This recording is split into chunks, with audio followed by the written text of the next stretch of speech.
अब जो लोग कहते हैं कि बड़ा भगवान दुख देता है, बड़ा तकलीफ आती है, भगवान तकलीफ दे देते हैं, भगवान कष्ट देते हैं, भगवान दुख दे देते हैं, हम इतना पूजन करते हैं तो भी भगवान हमारी नहीं सुनता, हम इतना भजन करते हैं तो भी भगवान हमारी नहीं सुनता, हम भगवान को भक्ति करते हैं तो भी भगवान हमें कष्ट देता है। उसका कारण केवल इतना है, भगवान को धन्यवाद देना कि परमात्मा भी वो माली है, भगवान भी वो माली है। जैसे बगीचे का माली होता है वैसे वो परमात्मा भी माली है। और परमात्मा यदि तुम्हें कुचल रहा है, परमात्मा थोड़ा कष्ट दे रहा है, परमात्मा थोड़ा दुख दे रहा है, परमात्मा थोड़ा सा कष्ट अगर तुमको जीवन में दे रहा है, तो समझ लेना कि जैसे मोर को तोड़ा गया, फूल को तोड़ा गया और जड़ में डाला गया, जिससे ये पेड़ और उन्नति करे और आगे बढ़े और बहुत उन्नति कर कर बहुत फल दे, उसी तरह भगवान भी अगर हमको दबा रहा है, कुचल रहा है, थोड़ा कष्ट दे रहा है, तो समझ लेना कि परमात्मा भी हमको बहुत आगे ले जाना चाहता है।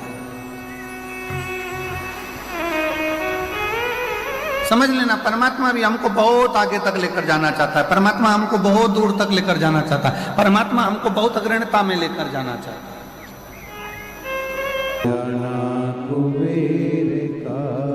कभी जिंदगी में मौका मिले तो 5 दुर्बा, कितनी दुर्बा जम के बोलो जरा, 5 दुर्बा 1 बेलपत्र। कभी अगर मौका मिले जीवन में 5 दुर्बा 1 बेलपत्र, 1 अक्षत 1 चावल का दाना, और तीनों पत्तियों पर लगा हुआ चंदन। बेलपत्र की जो 3 पत्ती होती है, इन तीनों पर लगा हुआ चंदन, दुर्वा, बेलपत्र, चावल का 1 दाना मध्य पत्ती पर रखकर, जब भी आप अपने हृदय से कोई सरकारी गतिविधियों में कहीं फंस गए हो, सरकारी कोई केस चल रहा है, कोई सरकारी चीजों में अगर तकलीफें आ रही हैं, तो शिव का नाम लेकर आप अपना कर्म जरूर करना, मेहनत जरूर करना, कर्म के साथ में शंकर पर विश्वास रखकर 1 अक्षत का दाना, 1 बेलपत्र, 5 दुर्बा हाथ में लेकर शिव का स्मरण कर कर श्री शिवाय नमस्तुभ्यम कहकर, अगर श्री शिवाय नमस्तुभ्यम भी नहीं कह सकते, पंचाक्षर मंत्र नमः शिवाय, षडाक्षर मंत्र ओम नमः शिवाय, या फिर श्री शिवाय नमस्तुभ्यम बोलकर शिव को जो स्थान आपको बताया है, स्थान देखा है ना, फिर ध्यान देंगे, अशोक सुंदरी से शिवलिंग के बीच की जो खाली जगह देख रहे हो आप लोग, एलईडीओं पर ध्यान देना, एलईडी और अपने अपने मोबाइल पर अगर आप कथा सुन रहे हो, या यहाँ पंडाल में कथा सुन रहे हो, या आस्था चैनल पर सुन रहे हो, तो वहाँ शिवलिंग, अशोक सुंदरी का स्थान, बीच में जो खाली जगह है, इस खाली जगह पर बेलपत्री और दुर्वा का जो पीछे का भाग है, वो पीछे का भाग अशोक सुंदर की ओर होना चाहिए, अशोक सुंदर की ओर उसका भाग हो जाए, और पत्ती को इस तरह से शिवलिंग और जो खाली जगह है उसके मध्य में रखकर, कोई सरकारी चीज के लिए, कोई प्रशासनिक चीज के लिए, कोई केस के लिए, कोई कानूनी कार्यवाही के लिए, कोई तकलीफ में घिरे हुए हो, तो उस स्थान पर ये बेलपत्र केवल 1 बार चढ़ाकर बाबा से विनती करना, बाबा उसको स्वीकार जरूर करेगा, कार्य सफल जरूर करेगा। 1 बेलपत्र शिव भक्ति के लिए, 1 बेलपत्र की मूल, 1 कभी शिव महापुराण की कथा कर रही है, जीवन में अगर मन में भाव प्रकट हो जाए तुम्हारे कि मैं आज तक काशी नहीं गई, मैं आज तक कथा पंडाल में कथा श्रवण नहीं करने गई, नहीं गई, मैं आज तक बाबा धाम नहीं गई, बाबा बैद्यनाथ जी का दर्शन करने नहीं गई, तो शिव महापुराण की कथा कहती है, जीवन में 1 बार ऐसा लक्ष्य बनाओ कि बाबा तू ऐसी कृपा करना, करुणा सागर है, कृपालु है, दयालु है, दया सागर शिव, कि मैं भी कथा के पंडाल में बैठकर कथा सुनूं, और मैं भी तेरा दर्शन करने के लिए काशी तक, मैं भी तेरा दर्शन करने के लिए कुबेरेश्वर धाम तक आ सकूं, ऐसी कृपा। एक पत्र है बड़ा सुंदर, देखिए,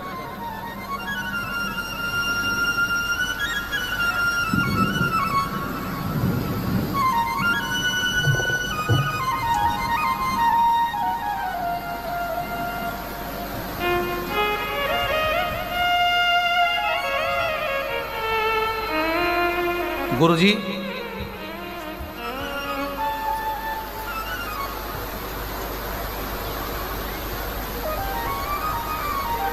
मैं खरसिया जिला रायगढ़ छत्तीसगढ़ से आई हूं।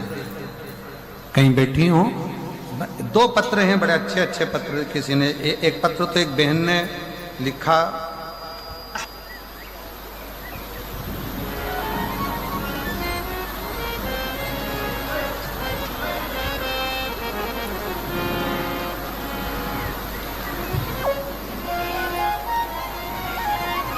सोमेश्वरी रामेश्वरी धनसेना, मैं रायगढ़ भूप देव पर से आई हूं। आ जाइए, आ जाओ आ जाओ। मैं रामेश्वरी धनसेना रायगढ़ भूपदेव पर से आई हूं। मेरा पति नकुल धनसेना गुरुदेव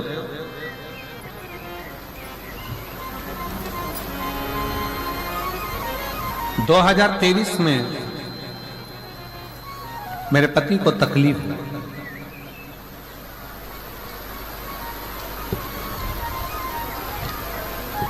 और सारे डॉक्टरों का इलाज करवा लिया पर कोई आराम नहीं लगा। आखिरी में मेरी बहन, छोटी बहन ने कहा कि एक काम करो कि तुम इनको रायपुर ले जाओ। रायपुर में लेकर गए। ऐसे कई इलाज उनके चलते रहे। रायगढ़ के भी हॉस्पिटल में दिखाया, सब जगह दिखाया, पर पति को आराम नहीं लगा। तब तबीयत इतनी बिगड़ती चली गई कि गुरुदेव डॉक्टर उन भी जवाब दे देते। तब मेरी बहन ने कहा कि एक बार तू एक काम कर कि शंकर को 1 लोटा जल चढ़ाना प्रारंभ कर। मैं नहीं जानती थी कि शिव को जल चढ़ाने का क्या लाभ है। शिव जी को जल चढ़ाना प्रारंभ करा, जल लाती, पिला देती। आज बाबा को धन्यवाद देने के लिए आई हूं। जहां डॉक्टरों ने हाथ ऊंचे कर दिए थे, आज मेरे बाबा ने मेरे पति को पूर्ण तरह से स्वस्थ कर दिया है। मैं बाबा को प्रणाम करने के लिए यहां पर आई हूं। गुरुदेव शिव शिव है। मैं बाबा का क्या गुणगान करूं। बाबा को मैं प्रणाम करने के लिए, ये मेरा तीसरा पंडाल है जहां मैं मयाली जसपुर में कथा सुनने के लिए पहुंची हूं। कहीं बैठी हो तो आ सकती हूं। और एक पत्र एक बहन ने लिखा है, खरसिया जिला रायगढ़ से एक प्रश्न है। अच्छा प्रश्न है आप लोगों के लिए भी और हमारे लिए भी। लोग कहते हैं गुरुजी की रोज मंदिर जाओ और 1 लोटा जल बाबा को चढ़ा कर आओ। मेरे घर के अंदर शिव जी का मंदिर है, तो क्या मैं घर में शंकर जी को जल चढ़ा सकती हूँ? तो मेरा बेटी से निवेदन है, अगर कहीं बैठी हो तो एक बेलपत्र लेने के लिए आ सकती हैं। कहीं बैठी हो आ जाइए बेटा, आ जाइए। मेरा उस बेटी से निवेदन है जो खरसिया जिला रायगढ़ से आई है। मैं निवेदन करूंगा बेटी से, अगर आपके घर में शंकर का शिवलिंग है या आपके घर में शंकर का मंदिर है तो आप अपने घर में शंकर को 1 लोटा जल चढ़ा सकते हैं। हमारे शिव महापुराण की कथा कहती है बाबा को तो जहां बैठकर जिधर बैठकर आप याद करोगे शिव उधर आप पर कृपा करेगा। ऐसा नहीं कि बाबा को दिखावे की जरूरत है। बाबा को तो केवल आपका जो निर्मल मन से 1 लोटा जल जो आप बाबा को समर्पित करते हो, निर्मल हृदय से, निर्मल मन से, शिव उसको स्वीकार कर लेता है। शंकर उसे स्वीकार करता है। आप दिल से भजो, दिल से स्वीकार। शिव कथा कर रही है। बिंदु के प्राण चले गए। चंचुला देवी ने बड़े भाव से काशी में जाकर कथा श्रवण करी और कथा सुनने का फल चंचुला देवी को यह मिला कि चंचुला के प्राण छूटकर चंचुला पार्वती जी की सहेली सखी, और पार्वती जी की सहेली तो बनी, साथ में तुमरुका जी से उसने शिव महापुराण की कथा का लाभ लिया। ऐसी शिव महापुराण की कथा जशपुर के मायाली गांव में आज 21 तारीख से चालू हुई है, जो 27 तारीख तक प्रदोष तक चलेगी। 1 बजे से 4 बजे तक इस कथा का लाभ आप और हम ले रहे हैं। आज जलवृष्टि ने बहुत दिक्कत दी है और हवा भी बहुत चली, पानी भी बहुत गिरा, पर बाबा की कृपा से कथा आपके विश्वास पर पूर्ण हुई। कल कथा का समय 1 बजे से 4 बजे तक रहेगा। स्वयं हाँ, इनको पहले भेजो, आ जाओ बेटा। ईसर जी, गोरा जी भी पधार रहे हैं, एक बार जोरदार ताली बजाएं, शिव महापुराण की कथा का लाभ लें।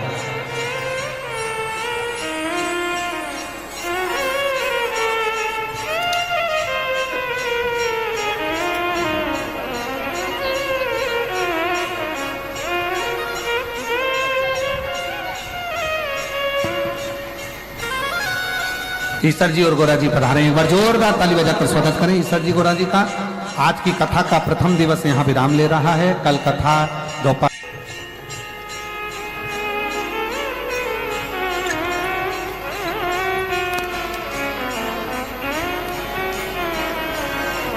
शोभा गुप्ता निवासी बंदचुआ, जिला जशपुर, छत्तीसगढ़ की निवासी हूँ। कहीं बैठी हो तो हाथ हिला सकती हैं, आप कहीं हैं, आ जाओ, एक बेलपत्र ले जाना, आ जाओ।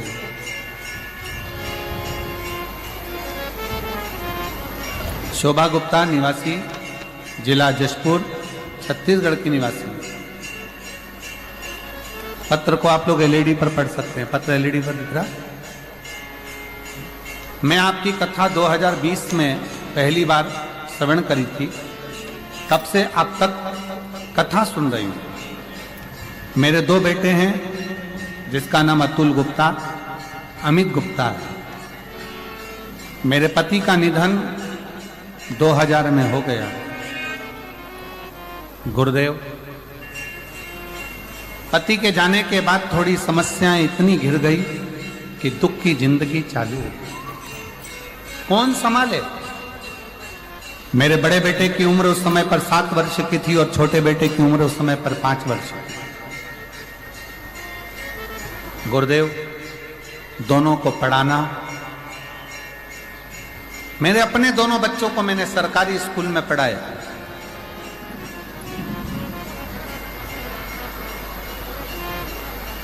मैं दीदी आपको धन्यवाद देता हूं। कई लोग कहते हैं कि सरकारी स्कूल में है क्या, लोग प्राइवेट को ज्यादा प्रबलता देते हैं, पर आपका यह पत्र आज दिखा रहा है कि मैंने दोनों बेटों को सरकारी स्कूल में पढ़ाया और दोनों बेटों को उनकी मंजिल तक पहुंचाया। मैं आपको धन्यवाद देता हूं। मेरा छोटा बेटा उस समय 7 साल का था और बड़ा बेटा 7 साल का, छोटा बेटा 5 वर्ष का था। दोनों को सरकारी स्कूल में पढ़ाते पढ़ाते बड़े बेटे ने देखा कि मेरी माँ बहुत दुखी है, घर में कछु नहीं खाने का भी, बहुत तकलीफ की जिंदगी है। तो बड़ा बेटा पढ़ाई करते करते करते करते दुकान खोल ली और दुकान चलाने लगा। अब ऐसा लगता था कि भगवान ने थोड़ा सा हाथ पकड़ा। गुरुदेव, लोग कहते हैं शिव महापुराण की कथा सुनने से होता क्या है? मैं कहती हूं, मेरा पहले का जो 2000 में पति गए, उसके बाद का जो जीवन कटा वो संघर्ष का कटा, पर जब से 2020 से कथा सुनना प्रारंभ करी, आज मैं छाती ठोक कर कहती हूं कि मैं जो बाबा से मांगती हूं, बाबा मुझे पहले प्रदान कर देता। गुरुदेव, बच्चे ने दुकान चलाई, दुकान में तकलीफ आई, धीरे धीरे बालक ने फिर चलाई और आज बाबा की कृपा से उसकी दुकान जम गई। उसी बड़े बेटे ने छोटे बेटे को और पढ़ाया और पढ़ाते पढ़ाते बेटे ने एग्जाम दिया, पर उसका कोशिश सफल नहीं हुआ।